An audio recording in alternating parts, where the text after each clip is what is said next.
Lou Reed concerts, sex, drugs, and rock and roll? Now listen to the Beatles and their version.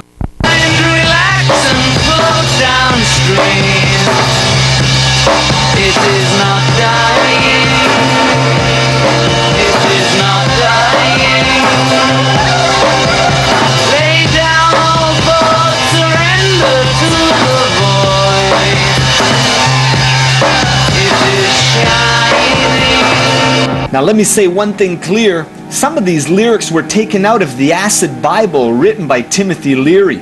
Rock and rollers take a stand against drugs, but at the same time, they sing about it. So what good are they really doing for our children? Sometimes you tell the day by the bottle that you drink. Now Sam Kinison says it's like Christians against Christ. Rock created drugs.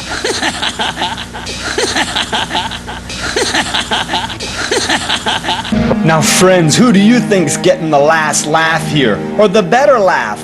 The devil or the Lord? I've waited so long, baby, now that we're friends. And the man's got his patience, and here's where mine ends. I want your sex. Now my friends, it's ironic that my wife just mentioned to me that drinking alcohol and drunkenness leads to unfaithfulness and immoral acts of sexuality. Well, what's wrong with sex outside of marriage? Plenty. First of all, God doesn't want you to do it. In Galatians chapter 5, it's called fornication. There's a good reason why. God doesn't want to see you get hurt. How are you going to feel when your bride comes down the aisle and she's had sex with several men? Or had sex with several girls in society today, which is not uncommon. Friends, animals don't act the way they do on some of these videos. Sex outside of marriage leads to disease and abortion. Now guys that will have sex with a young girl don't consider the consequence. This girl who's in school can no longer stay in school and surely brings shame to her parents. Well, today it's not sex outside of marriage, it's sex with demons or with spirits. Fast food, everything nostalgia, humble pie or bitter fruit.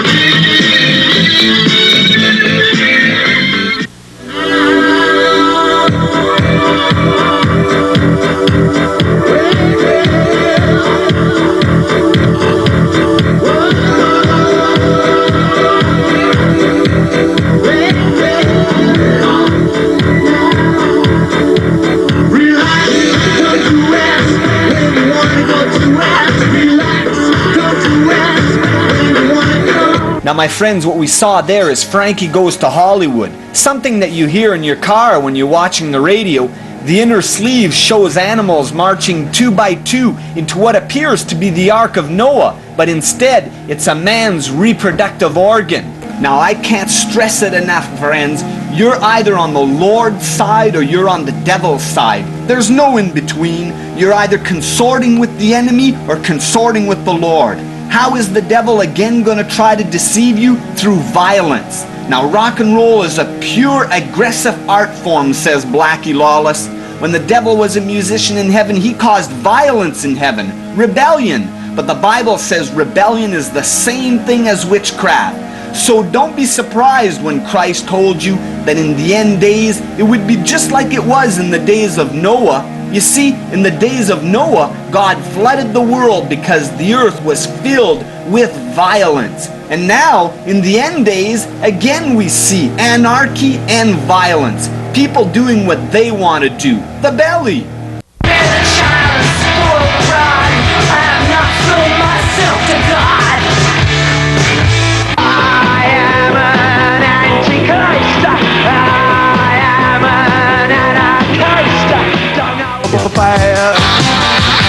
Bad to the bone.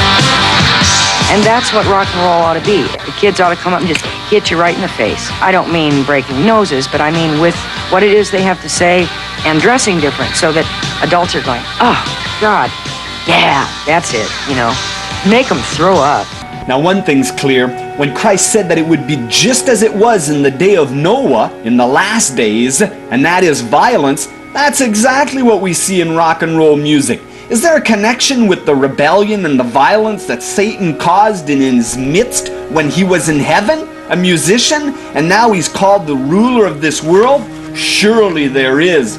Now, in going to the concert called Live Aid, it was Michael Jackson who said that the song was divinely inspired, and we should feed the children like Christ changed the stone into bread.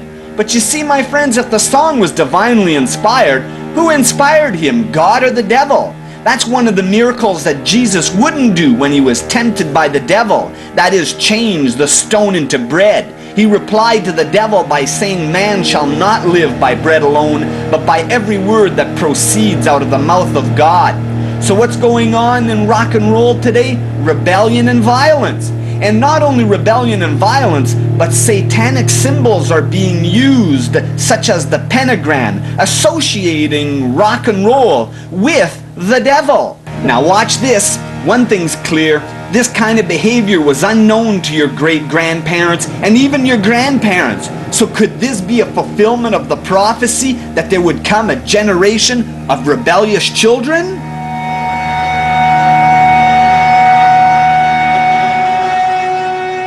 You might be asking yourself, what on earth is this new sign with the fingers that we're seeing in rock and roll? Well, here's Anton LaVey, who wrote the Satanic Bible, and he does this sign. It's a Sicilian sign to the horned hunter, the devil, found as the cornuto sign in the Satanic Bible. Many rockers are doing this sign, and they use it as a symbol to mean long live rock and roll. Or do they?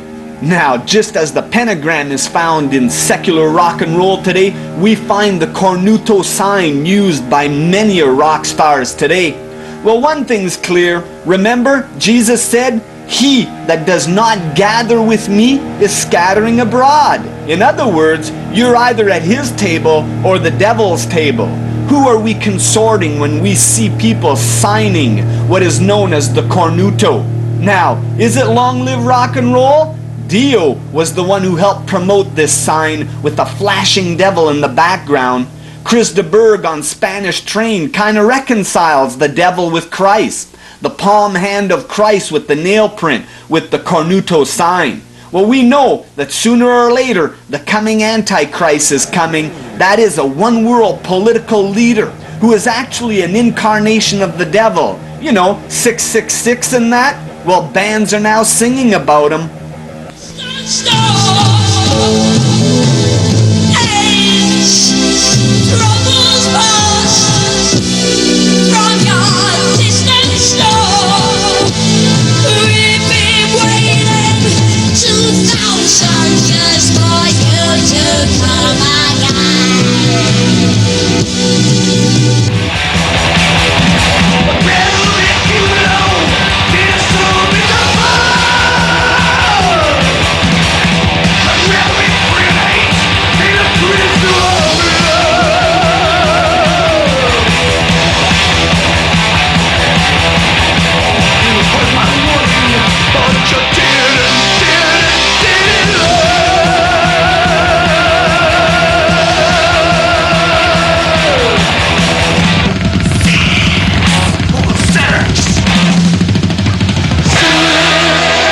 Now, my friends, we know that the Bible told us that Christ would soon come someday, born of a virgin. Prophecy, and it was fulfilled.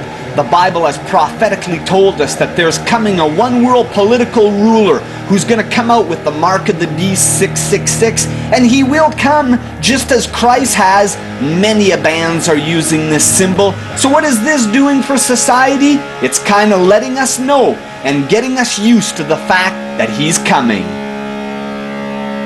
Examine self-styled Satanists like Ricky Casso. Often they're teenagers who learn that the message of Satanism is for sale right in the neighborhood. This shopping